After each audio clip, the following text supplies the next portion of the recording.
আজকে আরেকটি বাস্তব কথা বলবো। অনেকে প্রিয় মানুষ হারানোর পরে পাগল হয়ে যায়, অনেকে প্রিয় মানুষ হারানোর পরে নিজেকে নিজে শেষ করে দেয়। আরে ভাই, নিজেকে নিজে কেন শেষ করে দিবেন? আপনি নিজে আবারও ঘুরে দাঁড়ান। আপনি নিজেকে নিজে কেন শেষ করবেন? কারণ আপনার জীবনটা তো তার বাপের না, এবং কি আপনার জীবনটা তো তার সেই দেয় নাই। আপনার জীবন দিছে কে? একমাত্র সৃষ্টিকর্তা।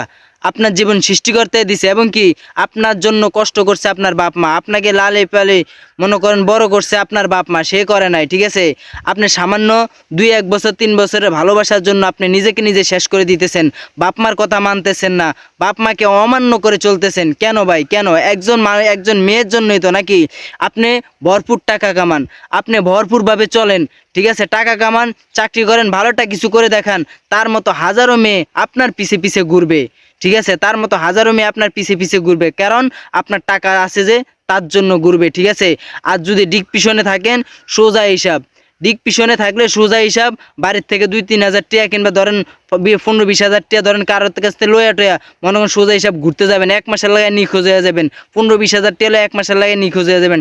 টাকা পয়সা না থাকলে ভালোটা কিংবা একটা চাকরিতে জয়েন হয়ে যান, সোজা দিক পিছন বাদ হয়ে যাবো। ঠিক আছে, বিভিন্ন জায়গায় ঘুরেন, বিভিন্ন জায়গায় চলেন, ঘোরাফেরা করেন। ঘোরাফেরা করলে মন ভালো থাকে, ঘোরাফেরা করলে মন ফ্রেশ থাকে। ঘোরাফেরা করবেন, দেখবেন আপনার সব দিক পিছন বাদ হয়ে যাবে। ঠিক আছে, এই যে আমার কথাই, 5 বছর রিলেশন ছিল, 5 বছর রিলেশন ব্রেকআপ হয়ে গেছে গা।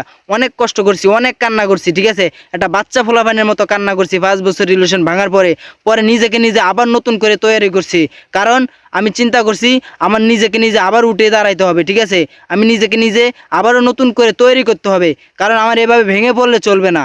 আমার এভাবে ভেঙে পড়লে চলবে না, আমি নিজেকে নিজে আবার তৈরি করতে হবে নতুন করে। কারণ একজন মেয়ে আমার জীবন দেয় নাই, একজন মেয়ে আমার জন্য কষ্ট করে নাই, একজন মেয়ে আমার জন্য কষ্ট করে নাই। আমার জন্য কষ্ট করছে কে? আমার বাপ মা। আমার বাপ মা আমার জন্য কষ্ট করছে, একজন মেয়ে করে নাই আমার জন্য কষ্ট। তাই আমি দেখেন, ইনশাল্লাহ আমি ঘুরে মনে করেন ব্রেকআপ হওয়ার পরে আমি নিজেই বিভিন্ন জায়গায় ঘুরছি। আমার পুরো 1 মাসের বেতন প্রায় 26,000 টাকা বেতন পাই আমি। ওই বেতন মনে করেন আমি নিজে শেষ করে দিয়েছি। ঠিক আছে, আমার 2-3 মাস লাগছে তাকে বলতে, 3 মাস লাগছে। ঠিক আছে, তাকে বলতে ভরপুর টাকা লইয়া মনে করেন খালি বিভিন্ন জায়গায় ঘুরছি, বিভিন্ন পার্কে গেছি, বিভিন্ন জায়গায় বন্ধু বান্ধব নিয়ে ঘুরছি। আল্লাহর রহমতে সব দিক পিছন বাদ, একটা বাচ্চা ফোলাফানের মতো কান্না করছি তার জন্য। ঠিক আছে, এখন এখন তার চিন্তাবাদ, এখন তার সাথে আমি ভুলেও কথা কই না। ঠিক আছে, সে আমাকে যদি ফোন দেয় তাহলে কথা কই, এছাড়া আমি কথা কই না। ঠিক আছে, 3-4 মাস পর, 5-6 মাস পর একবার ফোন দেয়, হ্যাঁ নিজে ফোন দেয়, নিজে কথা কয়। আমি ভুলও মনে করেন ফোন দিই না, কথা কই না। সোজা হিসাব দিক পিছন বাদ দিয়া, ঠিক আছে, টাকা লইয়া ঘুরেন, এনজয় করেন মেয়া, ঘুরেন, মসজিদে যান, নামাজ পড়েন, দেখবেন সব দিক পিছন ক্লিয়ার।